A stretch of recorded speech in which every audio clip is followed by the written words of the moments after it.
Welcome, amazing agents from across the country. Today is Thursday, September 5th, 2018, and this is Mastermind call number 193.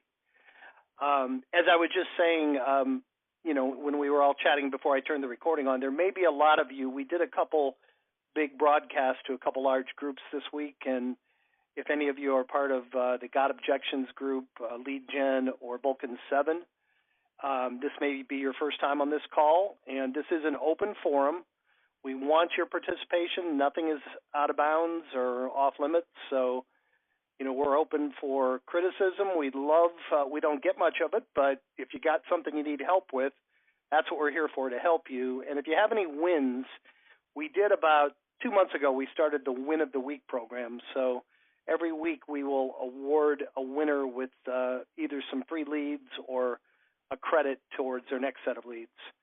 So please don't be shy, share, and that's all I've got. Tim, anything you would like to share with the group? Not a thing today. I think we'll get a good turnout today, and I'd like to get to the questions. We're continuing to work hard and do the good things that we always do, but that's about it. Let's get it rolling. All right. Chad, anything you want to share real quick? Yeah, just remind everybody, you mentioned the role play call yesterday. So we do a role play call the first Wednesday of every month at 2 p.m. Eastern, and yesterday was that Wednesday. It's always surprising. I forget what number we were on, but every month we have new content. And yesterday we covered we did some role plays and had some gold nuggets that we've never had before. So if you haven't had a chance to listen to those archived calls, it's one of the best resources that we provide to you guys as far as getting your prospecting language dialed in. So you can find it in a couple of different places. If you go to our Facebook group, which is All the Leads Mastermind, I do post them there for kind of public access. And if you're a subscriber, you can go in the subscriber portal. You can go to Education and Training, Conference Calls, Access Call Archive, and they're also posted there. And soon we will have them up as a video archive too. So if you didn't catch that call, it went about an hour and 10 minutes, but it was, I think, only 4 role plays.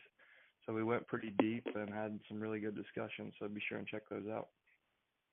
Yeah, one thing you always share too, Chad, the way you've indexed those is great. You don't have to listen to all 300 hours to find what you're looking for. You can just run your mouse over the tab, and it'll give you all the highlights of what was covered in each call. So you can just quickly kind of scroll through them and drill right down to the particular issue that you need help with.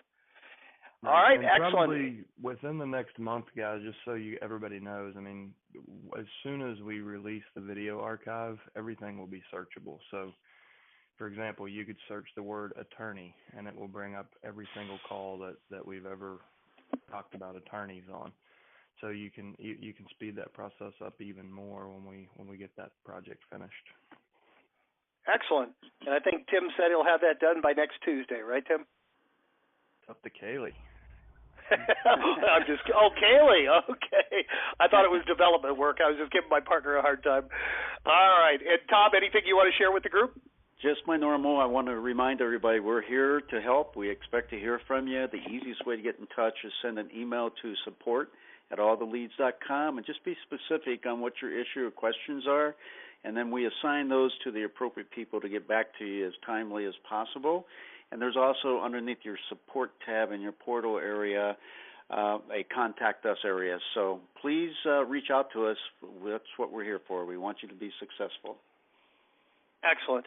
All right, well, we have 2 in the queue. The first one is anonymous. We'll go to that person first. Their phone number is anonymous. So we do have plenty of room for more, guys, so please sign in early. If you know there's something you want to share, do it now, *6 and then hit 1. Don't wait till the last minute or you might get shut out. First up this week is anonymous with no phone number. You're up first. Hello, this is Anonymous. Actually, that was not intentional. I'm calling from my home phone, and it's just the way AT&T set it up. Sorry about that. No problem. I'm calling from California. I was referred to you guys by a current member. I am looking to join probably today. I've spoke with your associate. I did have a chance to listen to the role play call on yesterday, and from what I can tell, people are getting leads, and I think my biggest question is going to be, what is the best approach?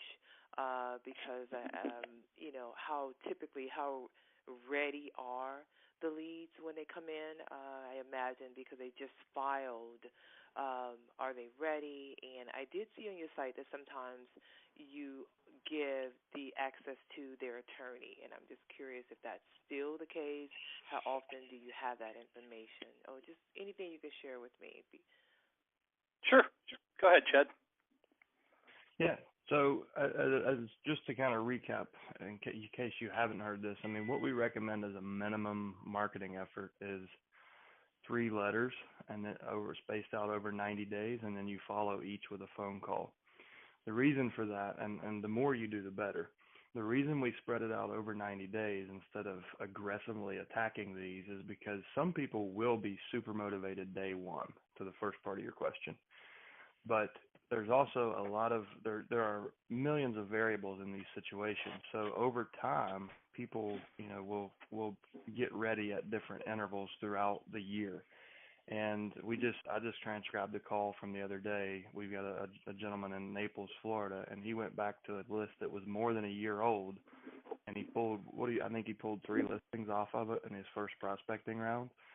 So yeah, they were all $1 million plus properties from a right, year old. So he made like $90,000 off of one call session on a year-old list. So yes, some of them are super motivated and will move right now. But one of the great things about this niche is you build momentum over time. So you'll get those, the quick home runs. But over time, you'll start to get come list me calls when people will respond when they're ready. So that's why we recommend you put a very specific direct mail piece in their hand and it sticks around. But you follow up with a phone call, and that combination will, that's what we found to be the best combination to flush out the highly motivated people in the very beginning, but also to appeal to and stick in the mind of the people that are going to take 2 to 3 to 12 months to move forward. The other thing I want to make sure you understand, so probate is the first public filing. So when somebody passes away, what we find is typically 2 to 3 months from the date of death until the date of probate filing. So it's the first signal to the world of, hey, we're ready to deal with this. And that's where we start marketing to them. So it's not like somebody just passed away and they're not ready yet. They're ready because if you think about, it's filing probate is a very deliberate process. You have to get in the car, drive to the courthouse, pay for parking, go meet with the county clerk. Like, they've made a mental decision that, hey, we need to deal with this. We're ready to move forward at some point, to some extent. Now, they're probably not completely over it. So empathy is key in this. And you have almost maybe over 400 hours of these conversations and role plays and everything at your fingertips as a subscriber. So when you first sign up, you'll see what's called fast track training, and that's about 40 minutes of just 3 video modules. That'll get you can kind of wrap your head around it and know what to do and in what order. And then to supplement that, we do these calls every week, and we archive these calls, and we have a whole team of live support to help you in any way, anywhere you get stuck, we should have a solution for that. So that's kind of our system in a nutshell. And then obviously, we do the mailings for you, and we can even do the phone calls for you. So we can completely automate your campaign, and it all ties back to the free CRM that we provide and deliver your leads directly into. Okay, and then I can further discuss as far as the mailing and the phone calls with the rep who would potentially sign me up. Yep. Okay. Well, thank you. Thank you. And we only have one more person in the queue, and we got at least 45 minutes. So hopefully Chad's coming up next in the queue. Hopefully he's got a long question, or we will have some more people jump in. Please, guys, participate. Hit *6 and hit 1. We've got well over 100 people on the call. I'm sure there are other people out there that need help or have questions. There we go. See, all I got to do is beg, and I get a few more to come in. Next up is Chad, phone number ending in 9234. Chad, you're on with Chad. Can you hear me? I can hear you. Yes, sir. All right. Good. I have a few questions. So, in the call Good. yesterday, we were talking about, you mentioned doing subject to deals. How do you do a subject to deal when you're a realtor? Well, it doesn't really change. I mean, I would recommend, just to contain liability, I would recommend not doing it as a realtor. Do it as the managing member of a single member LLC. So what I do is, you can't do that, at least in Texas. I mean, if you're an LLC, you'd have to be, as I understand it, you'd have to be doing, you have to disclose that you're a realtor when you. Yeah. And that's not what I said, though. I said you should not participate in that contract and that transaction as a realtor. You should participate as the managing member of a single member LLC that discloses your licensee status. Oh yes, I understand that. So you're not acting in an agency relationship. Right. So, and I do that on every contract I've ever written. I disclose all 4 of my real estate licenses. Like it's something like the principal, the managing member of Resolutions LLC is engaging in this transaction with the intent to make a profit. No agency relationship exists. This, he's licensed in West Virginia, Tennessee, Hawaii, and Virginia. And it's something like that. It's just a one paragraph that I include on everything that I do, and I explain it to them, and they're like, "Yeah, whatever, I don't care." Yeah, no. So that's your CYA. Yeah, I understand that, and I understand if you're doing this, I'm doing it as being an investor, not as a realtor representing them. What I'm talking about is the contracts, because we're required to use like Texas, the TAR contracts or the realtor contracts, which I don't think they have for subject to. And I did ask one person, and they said they would use like an attorney that is familiar with this to draft up that document. Yeah, I mean that would be the safest way. It's probably going to cost you $250 to $500 to do that for one purchase agreement, and you would have it. I mean, if you absolutely have to use the state contract, then I would just, in additional terms or in an addendum, I would just say, both parties agree that all terms, laid out in the purchase agreement are not applicable to this deal. See below for terms of this, terms of this deal or something like that. So you can use the amendment. That's the beauty of the addendums. You can make a contract do anything you want. You can nullify other parts of the contract in the amendment and say, Article 9.4, both parties disagree, and it basically, you can customize any contract using addendums. So that would be my recommendation. This is a subject to transaction. Articles A, B, C, D, and E do not apply to this agreement. So anything that's contradictory or just doesn't fit in the state contract, like inspection contingencies or anything like that, you can just nullify those parts of the original purchase agreement using the addendum. Okay.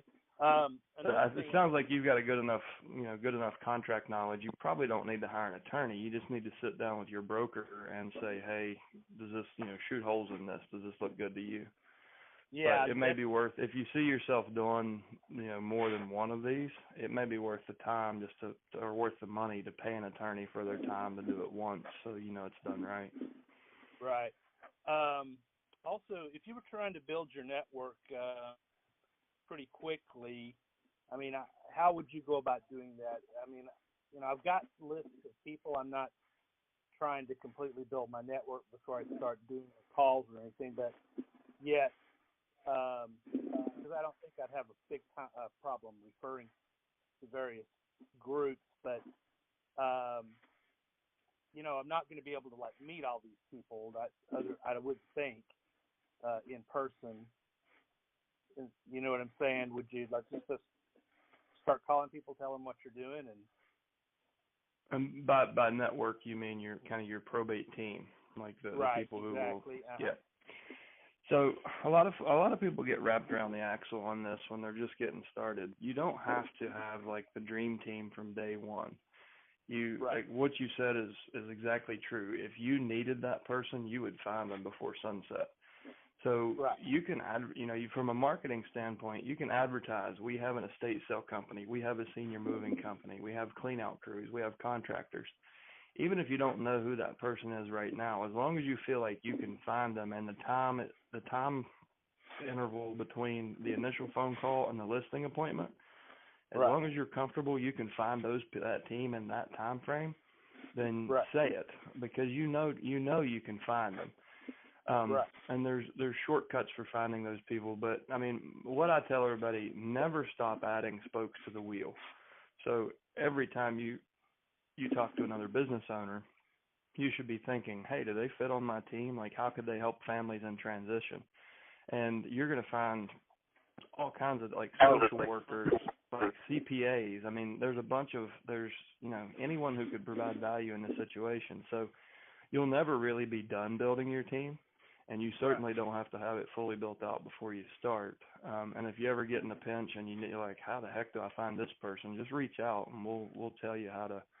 We unpack that in Mastery. We kind of go through, the top 20 team members and tricks. Like, I give you at least one or two ways to find them, each one of them. Right. I remember that. I was. I'll probably review that again. The other question I had too, like when you were doing, like if you were purchasing something for your investment, when you're doing the cash offers, you trying to get it on 50 cents on the dollar, 30 cents on the dollar, or what sort of, or does this depend? Oh, well, that depends on the seller. I mean, if I get a house at 30 cents on the dollar, that's probably one you should hang on to.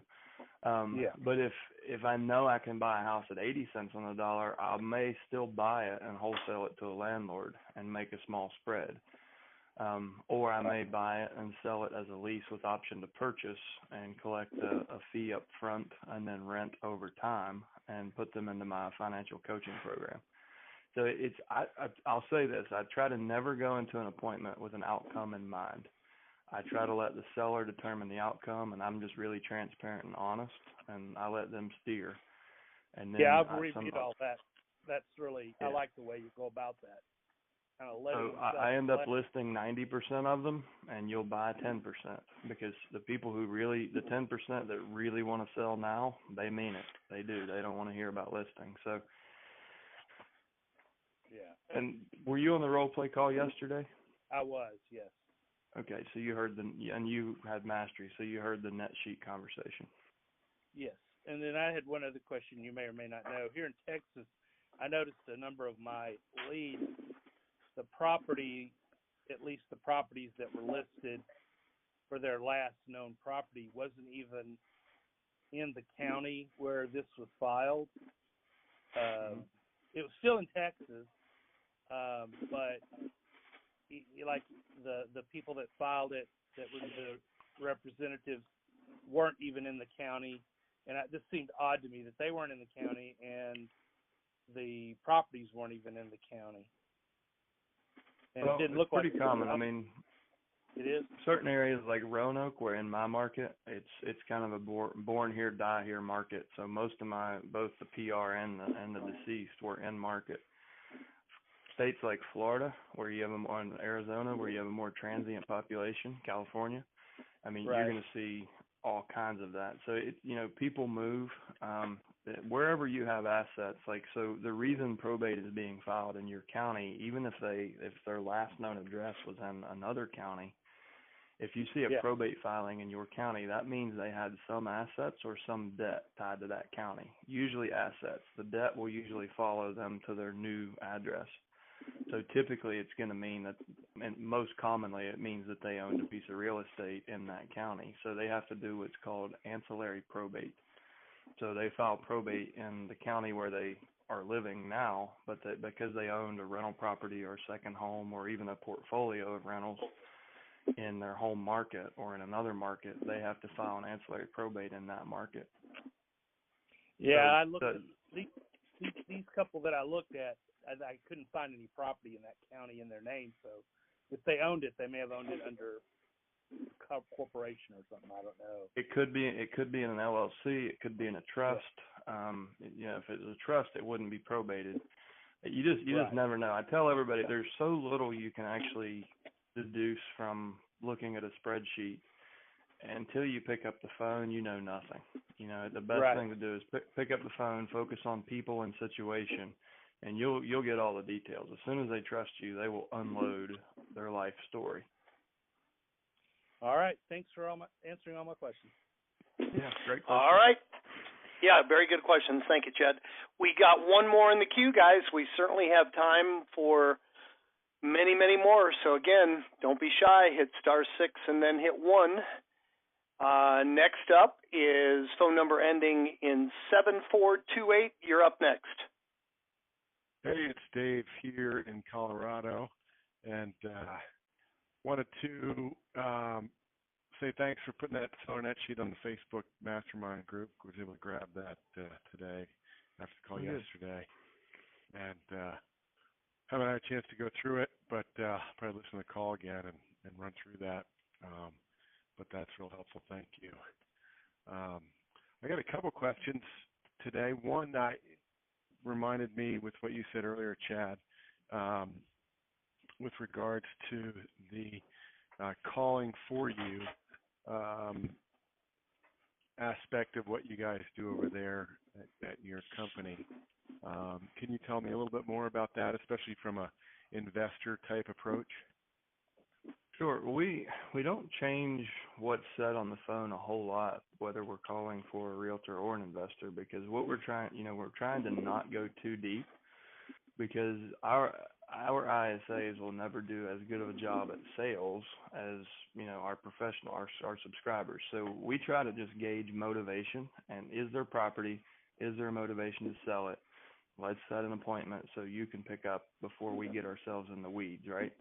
And that was a mistake I made early on. Like I was thinking an ISA could run it all the way to a face-to-face appointment, and it proved to be incredibly difficult. So we try to keep that conversation, as long as we can determine there is real estate, there is motivation, then we set a phone appointment for you, and then you take it from there. So if you have a specific strategy in your investment business, rather than trying to train an ISA to understand all that, we'll get it to a point where you can pick up right there, and that they're aware of what you do and what the conversation will be about, and then you pick it up and have that conversation. What we do is we call for personal representatives. We'll call all 4 numbers and leave a voicemail unless you don't want us to, and we do that for $2.50 per lead, not per call. And then for attorneys, if you want to prospect probate attorneys, it's $7.50 per, because it's a very specific skill set that takes quite a bit more time. It's about takes 5 times longer to call the attorneys than it would personal representatives. So those are $7.50 each. Okay. And it all works in tandem. So if are you using our mailing service? I am not yet, no. Okay. Well, it's so our system as a whole is set up to work in lockstep. So leads come into the CRM orders mail's fulfilled, orders calls are fulfilled, notes go back into the CRM. So it's a completely automated cycle. So, and you're going to get a text message and an email, whenever you have an appointment. Oftentimes, more often than not, we're emailing you the recording of the actual call where the appointment was set. So you can kind of gauge the level of motivation. Sometimes, we're going to set an appointment anywhere we see motivation, because we're not charging you based on appointment set. We're charging a base rate. So we're going to give you anyone that we think can turn, we're going to give you. And so anyways, that's how it all works together. If you want to think about not doing your own mail and just completely automating everything, that way your mail and phone calls are happening in sequence, and you don't have to really lift a finger. You just need to answer the phone. Sure. And what's ISA stand for? Just Inside Sales Agent.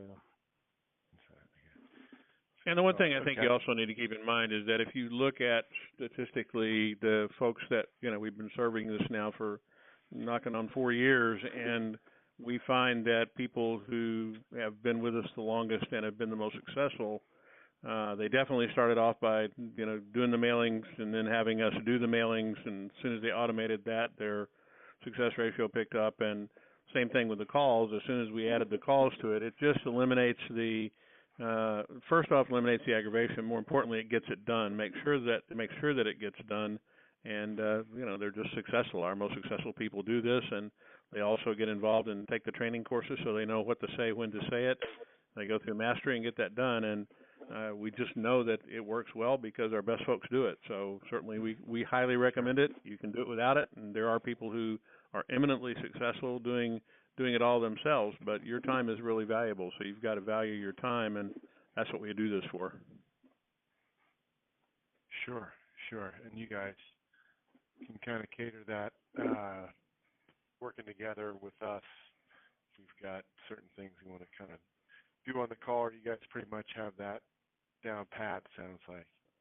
Well, not only that, but it's also important to know that we customize it for you, so we don't just get your name is John Doe and you live in Cleveland, so we're going to call the folks in Cleveland. We actually spend time with you. We actually have you fill out a little profile that tells us a little bit more about your business, and typically we're going to actually be speaking with you about that. Same thing applies to the letters.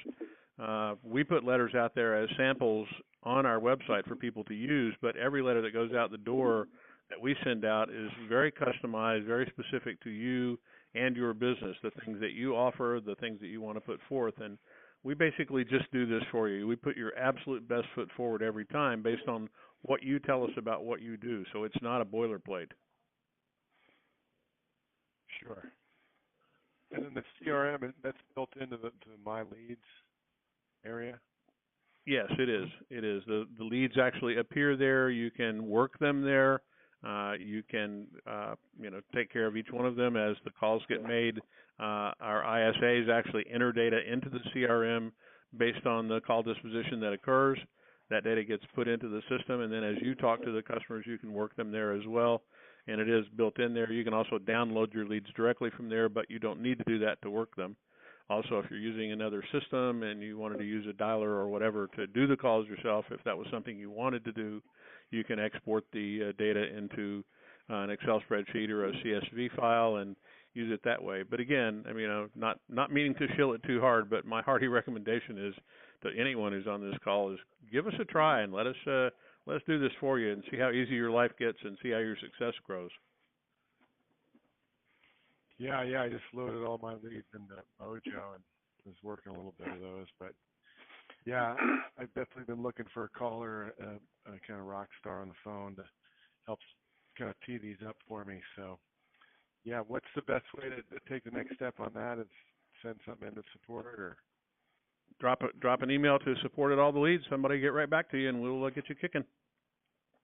Good enough. One thing I was going to add real quick, one of the big advantages to using that CRM there also, it's going to save you a ton of time and money because whether you're making the calls or the ISAs are making them, the notes go in there and you're going to disqualify people. So there's a feature in the CRM, you can just check do not call, do not mail. So if you go through 100 leads, you might disqualify 30 of them.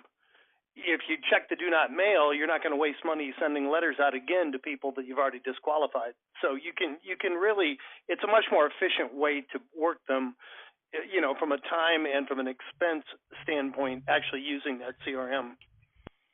Well, obviously, and that's what our system uses as well for both phone calls and the CRM. We only charge you for the work that we do. So if your first month you did it, and we recommend you do this over a 3-month period. So if your first month, just for argument's sake, you had 100 leads and you sent out 100 letters, and at the end of that, 40 of them had been disqualified, and they're done so based on you already talked to them, there's not an opportunity there or whatever, the next month you're only going to be putting 60 out the door and making 60 phone calls. So your cost goes down per month, and we're religious about making sure we follow that. The automation tracks that data right out of the CRM. All right. Does that help? That does. And I know we All got right, sir. Chad and Tom on the phone. I don't know your name, the kind of moderator that does all the calls. What is your name again? This is Jim. Jim. And That's right. yeah, and then Tom is the fourth partner. He's support. He's the one that does he's our financial guy, and he also does the orientation call. Yes, sir. Right. That's right. Okay, cool. Yeah. Okay. So, Jim, my question, I had a lead come through, and it has a little bit of hair on it, and it's probably going to be a short sale. I know that you have, I believe your wife has a short sale business, and the quick details on this is talking to the son. The father has been he's now in a senior living situation.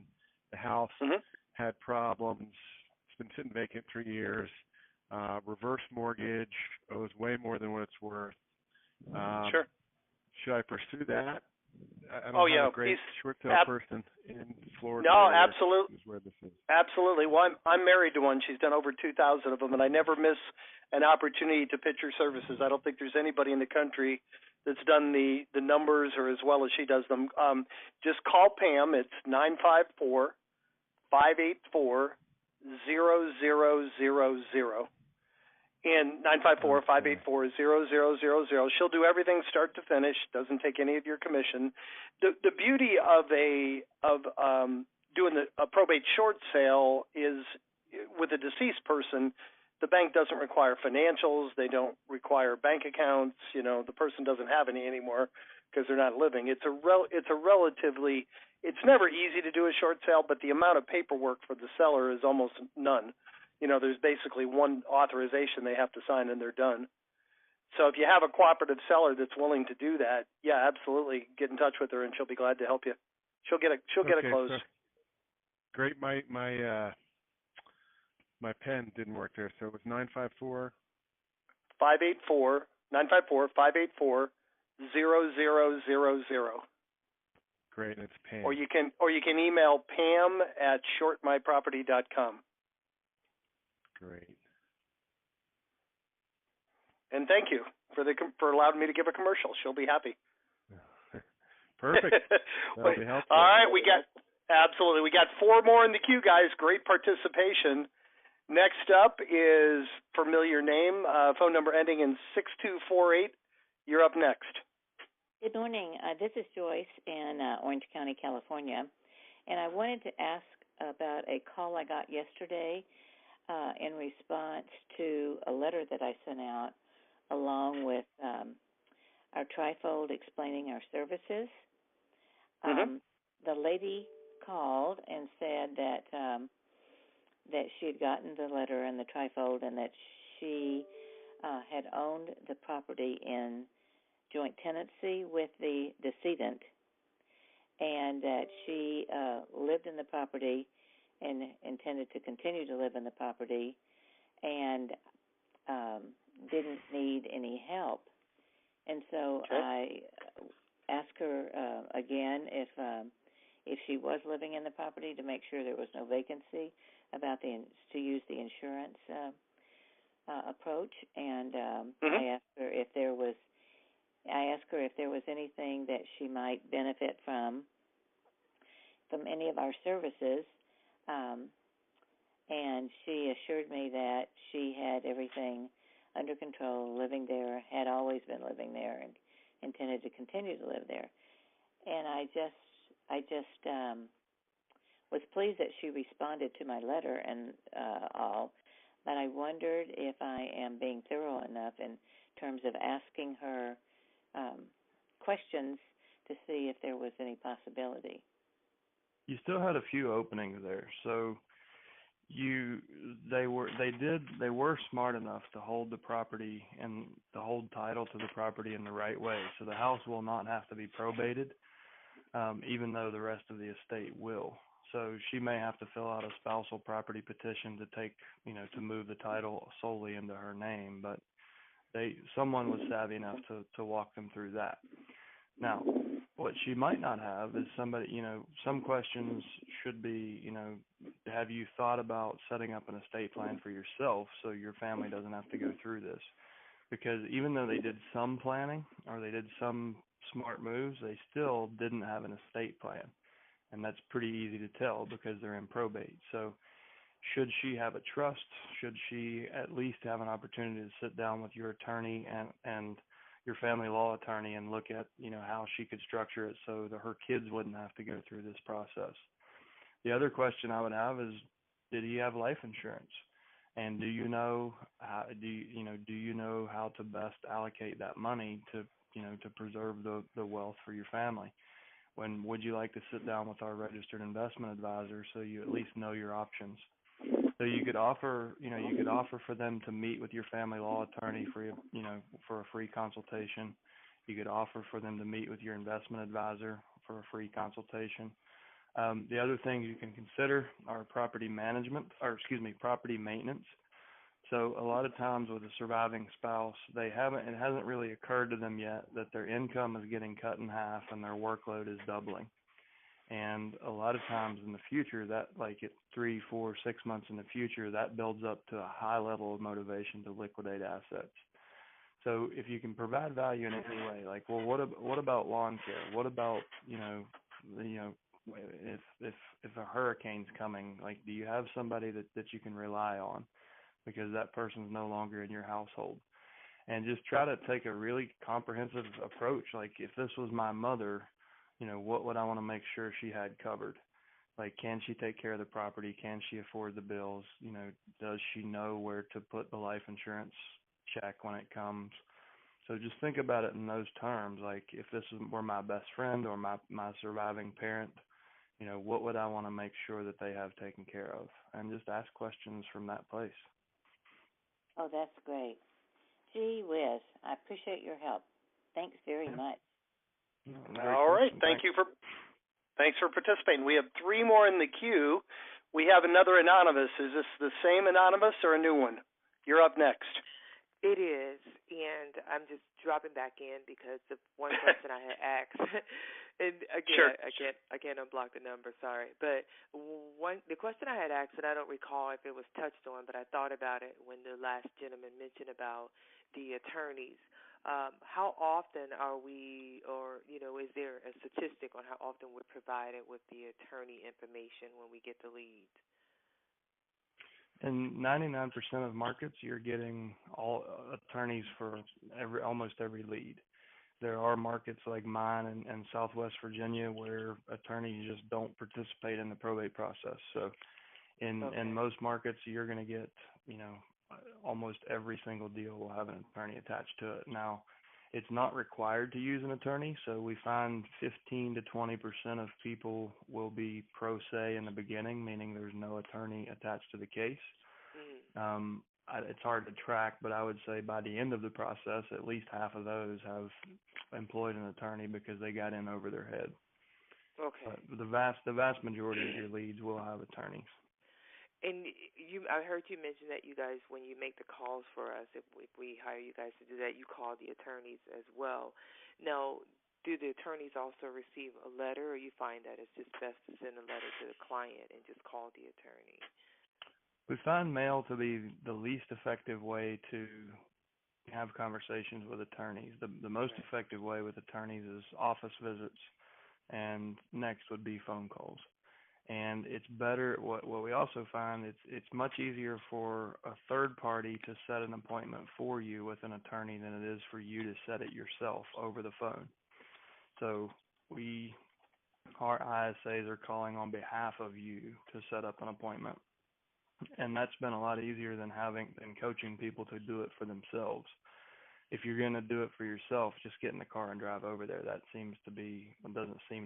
is the best way to quickly build an attorney referral network.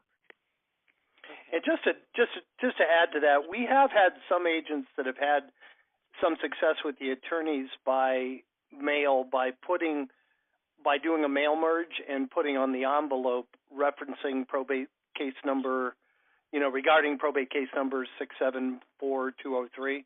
We've had agents have success with the attorneys also by doing emails referencing the case number. Okay. So, I don't think we're saying don't mail them, but if it's probably, yeah, if you're going to do it, be real specific. And the good news with the attorney approach, whether you're mailing them, whether you're calling them, whether we're calling, there's much fewer of them. If you have 100 leads, there's probably only 20 attorneys.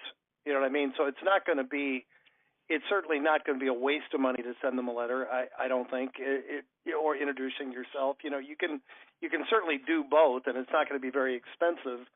Our most successful agents, like Chad said, have gotten in the car, going out and knocked on the door. If you're going to do that, it's not a bad idea. I was talking to one of our agents this morning. Go to our website and have us do one of those trifold brochures for you that you can drop off. We had an agent drop off a dozen of them. She couldn't get in to see the attorney. She dropped off a dozen trifold brochures, and about a week later, the legal secretary called and said, "Hey, we're out of them. Can you bring some more?" And she said, "Sure. If I bring some more this time, can I have a few minutes meeting with the attorney?" And they, they said, "Okay, deal." So, yeah, everything works if you work it. I just wanted to add that. Great. Okay, thank you. All right, Anonymous. We will look for you. What is your name, Anonymous? Just so if you come back, I'll know. Lena from California. All right, thanks, Lena. We have two more in the queue. Next up is phone number ending in 6322. You're up next. Hey, everybody. Hello? Hello there. Hey, everybody. This is Mary from South Carolina. Hey, Mary. Don't really have a question today. Just kind of wanted to share some positivity with everybody out there that's, new in the business or struggling like I was. I just wanted to say, I started with all the leads in, let's see, what was it now? April. And, since then I was a brand new agent. I'd only been in the business for about 6 months and, kind of didn't have a lot of direction of what I was doing. Didn't really know what I was doing at all. And, I just listened to all the calls and everything and, finally got the courage to send out my letters and make my calls. And I just wanted to let you know it's going great. And I already have had 4 listings, my first 4 listings ever. Closed on one last week. And just got another one under contract yesterday. So. No, Mary, when you say your first 4 listings ever in probate or in the business? In the business. Yeah. Wow. Yeah. So far, I love it. So far, 100% of your real estate income has come from probate. I like that. Well, yeah. I mean, I had a lot of buyers, but listings. These are my first. And I also want to give a shout out to Pam, your wife. She's actually helping me through with one of my short sales and has just made it. I was terrified. I had no idea what I was doing. And I just gave Pam a call, and she said she'll take care of everything, and she totally has, and has given me weekly updates and, let me know that she's doing everything she can, and we have an offer on that one, so she's working it. So. Awesome. Well, thank you so much for sharing. And, these are the kind of calls we love. We love, we don't mind helping people that are struggling. We'd love to hear the success stories. So that is great, Mary. Keep it up. And, please keep coming. When you get real busy and, always budget time for these calls. We have a lot of our agents like yourself that become successful. We don't hear from them. So please keep coming back every week and sharing your successes. That's great. Chad, anything you want to add or anything you want to ask Mary? I think it's pretty clear that your hat's in the ring for win of the week, Mary. Thank you.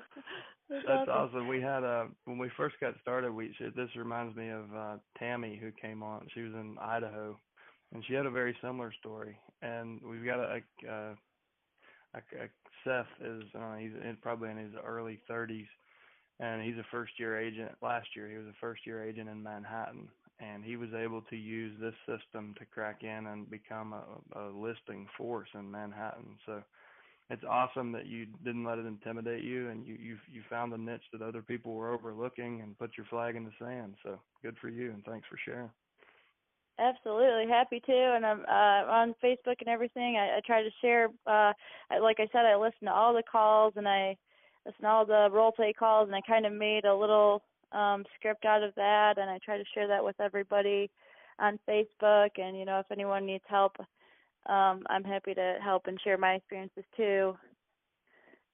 Mary, the first thing I noticed before I even knew that you had a win, was you kind of have an infectious energy and enthusiasm. And my real estate coach used to tell me that energy and enthusiasm will make up for experience every time.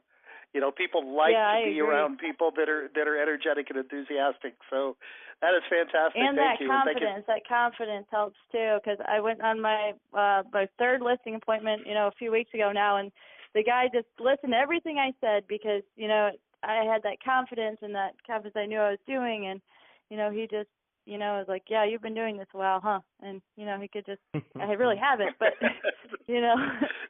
Oh yeah. 6 months is a while. Sure, you agreed, yeah. right? Yeah. Awesome. Thank you so much. Yeah, thank you so much for sharing. We really appreciate it. Congratulations. Thank you guys for everything you do. Okay, bye. All right, you're very welcome. We have 3 more in the queue, guys, and I think I'll probably go ahead and cut it off there unless somebody wants to jump in real quick. We'll cut it off to make sure we get out of here by the top of the hour. Next up is phone number ending in 9000. You're up next. Hello, can you hear me? Can hear you great. Okay, I'm asking how can I give value to attorneys when you do go and get in front of them? Okay, great question. So what you want to do is you need to try to demonstrate to them how your business model complements theirs. So typically when someone tries to get a relationship with an attorney, it's more that, what's in it for me approach. So you got to look at your business setup and your personal style. Some ideas to really open the door with value. Do you have a lot of past clients? I do. And how many of them have you ever sat down, given the opportunity to sit down and put together an estate plan? I'm going to be getting into the probate. I've just been a realtor for a long time. No, but I'm saying those past zero. clients. Yeah, right. So you can use this as a kind of a sphere of influence campaign for your past clients and say, hey, I've really educated myself this year and I'm raising the bar of service. Since you're a past client of mine, I'd like to offer you a free consultation with our family law attorney, just to make sure that your assets are structured in such a way that, so to some extent, you're an investment advisor to all those past clients. You help them make probably the largest purchase of their life. So you can extend that service and offer them a free consultation with a family law attorney. The ones that say yes become A+ referrals. So let's say you have 15 people that say, oh my gosh, that's amazing. Yes, we would love to. Then you have 15 opportunities to go out and meet with attorneys and say, hey, listen, I've got past clients that I want to partner. I'm looking to partner with a family law attorney that can help my past clients, set up, at least know their options for estate planning. And you open the door with that conversation. That's very quickly going to segue into, well, what do you do? Oh, well, listen, we're obviously real estate professionals, but lately what made me think of this idea is we've built a team of people specifically to help families in probate. So think about it like you handle 25% of the responsibility, but 75% is on the family. Our team really takes as much of that 75% away from the family as possible. So it's really complementary to what you're doing. And if you'd like, I'll even consider you part of our probate team. If you know folks that need real estate related services, getting homes cleaned out, fixed up, yada, yada, yada. But what you want to show them is that, you lead with value in some way, but show them how that your business model complements theirs. Chances are every investor or realtor that's ever come through their door is like, hey man, you got any deals? You got any referrals? Like, send stuff my way. You know I can do it. I'm good, right? And so many people get wrapped up in thinking about themselves when they're trying to build a relationship. You need to be thinking about the other person. So just think of the ways that your business model can benefit their business model. It's going to save them time, and they don't have to have the redundant conversations of, well, you need to do this, this, and this, and this. they can say, you know what, just call Chad. He's got a team of people that can handle everything that you're going to encounter that's not legal, that's not related to my scope of service here.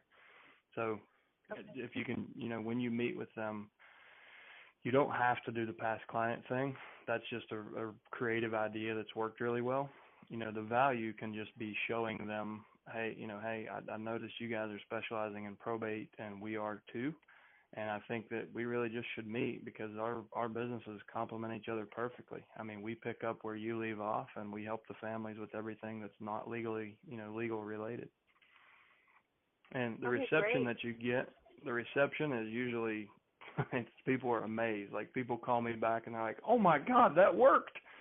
Because the attorneys haven't met a professional that has really raised the bar and educated themselves on the probate process and on all the non-legal aspects of how to help families.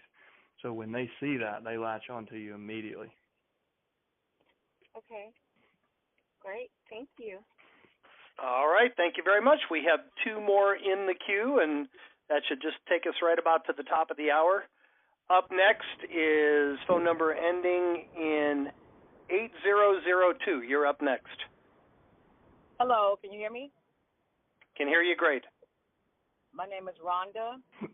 I have a quick question. You have a feature on the site. I believe it will allow you to research someone that's not actually on your list that may be in probate.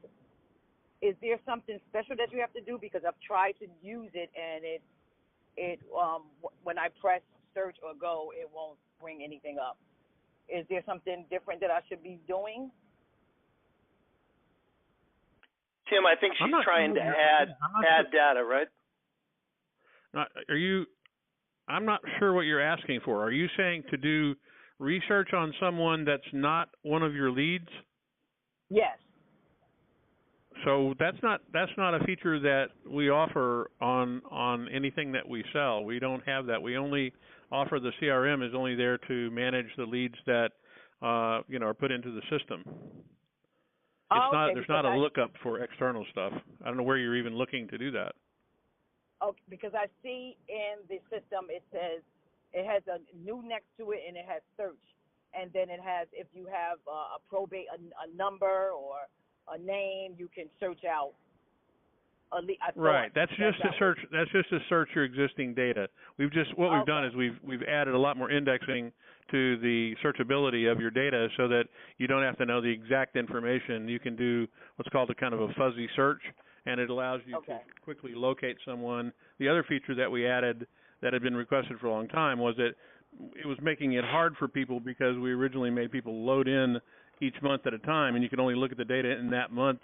And we've made it so that it's searchable across all of your leads. So if you got a lead 2 years ago from, somebody named Joe Smith in Kansas, you'd be able to search Joe Smith, Kansas, and find him without having to load every set of leads and all that. But that's what it's there for. It's not a search. It's a lookup to your existing data. Okay. Thank you so much. Alrighty. Thanks for asking, though. That's a good question. Yep. Next up is phone number ending in 6370. You're up next.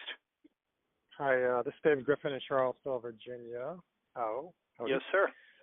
I wanted to ask you a little bit of my own research going to the courthouse early on. I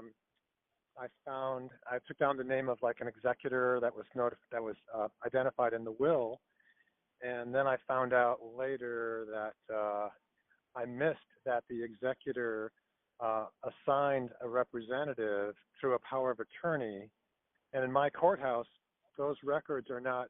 The power of attorney record was in a different category. So the search for under wills, which was pulling up all the probate stuff, wasn't finding that. And I just wanted to know,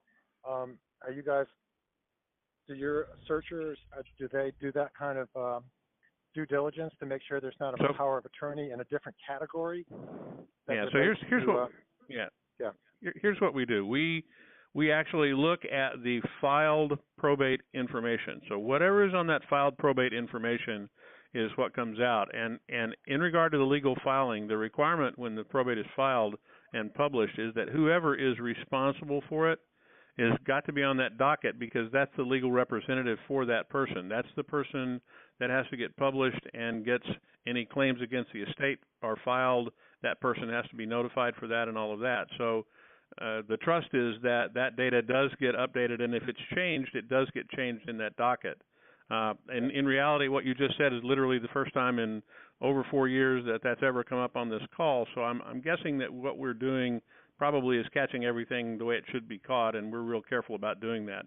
That's one we've never had an issue with. Right. Okay, that makes sense. All right, sir. Great that question, helped? though. All right. Looks like probably last up this week is phone number ending in 4596. You're up next. Hi, this is Betsy. I live in Katy, Texas, which is a suburb of Houston, one of the largest cities in the nation. Yep. And I would assume we'd have lots and lots of probate cases, but I think a lot of us are now stepping on each other's toes. I'm just beginning this process. And every year we have an exponential growth in the number of realtors that have joined our MLS. Mm-hmm. So there are lots of us out there. I get lots of emails, how to get probate listings, and I have listened to your competitor on his program to get probate listings. So I love your approach, and I think it's wonderful that you've automated a lot of the tasks for us. But for those of us that don't have a lot of funds beginning, is there a way that I can figure out that you've already taken one of these probate leads so I won't waste my postage sending a gift to potential leads? Well, first of all, I have to start off by saying congratulations. Harris County, Texas has the highest number of probate leads of any other county in the country, by far. So the good news is there's no small amount of opportunity there. I'm not sure what your other question is. I mean, we really don't have a way to screen to know what action has been taken by other realtors on the leads. Is that what you're asking? Well, no, I'm not expecting you to tell me. I'd just like to know if you have picked up an entry in the courthouse or whatever, and you're researching that, because why would I want to do that? I'm duplicating your effort. You're going to give it to somebody in our group that have paid for your service. And I wondered, is there a way to let other people who are part of the group know that there's a very high probability that you have successfully followed up on this lead, and I'd be wasting my time to duplicate my effort and potentially send the same letter with the same words, you know. So let me jump in and answer this. First off, we never send the same letter, and we're very careful not to do that. Whenever we are doing the mailing for you on an automated basis, we make sure that your letter is unique, it's worded differently, it looks differently, it's got a different signature on it, it's got a different addressing font on it, even to the point that we'll even change the color, maybe even the style of the envelope. So we make sure that it is unique. The other side of this is that it's always a question about being top of mind, and it depends on when your letters went out, who you sent them to, and all of that. The other thing that I'm sure Jim would tell you, but since I'm talking first, I'll just say it.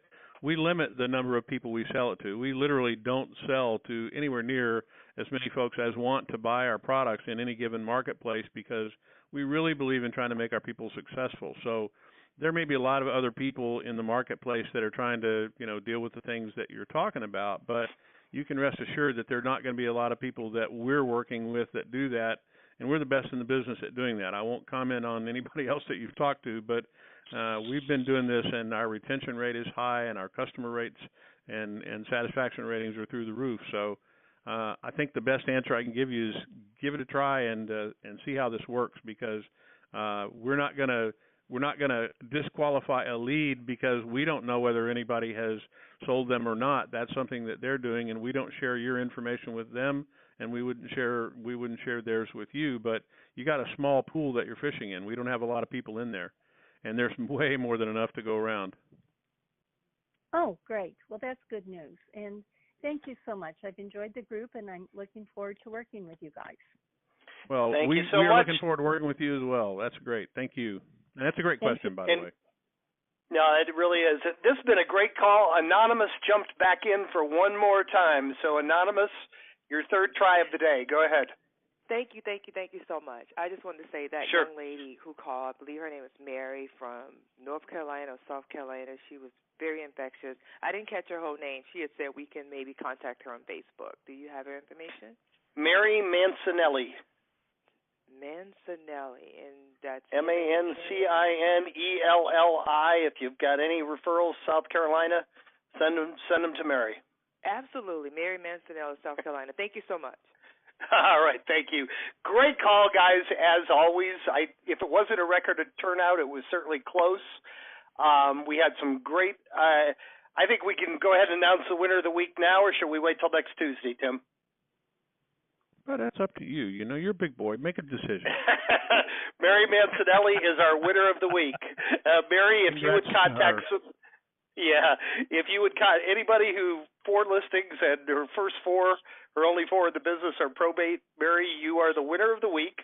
Contact support, and we will either give you some free leads or give you a discount on your next month's subscription. So thank you to all of you. I can't tell you how much we appreciate your participation. Thank you to everyone who actively participated. And I always don't mean to be a broken record, but I always end these calls the same way because I believe it's important. You know, you took the time to be here. You heard some great success stories, some great ideas. Please take one idea, one thing, something that inspired you on the call today. Go out and put it into practice, and please come back next Thursday and share your results with the group. Thank you so much, guys. We really appreciate you. Have a great week, and we will talk to you same time next Thursday.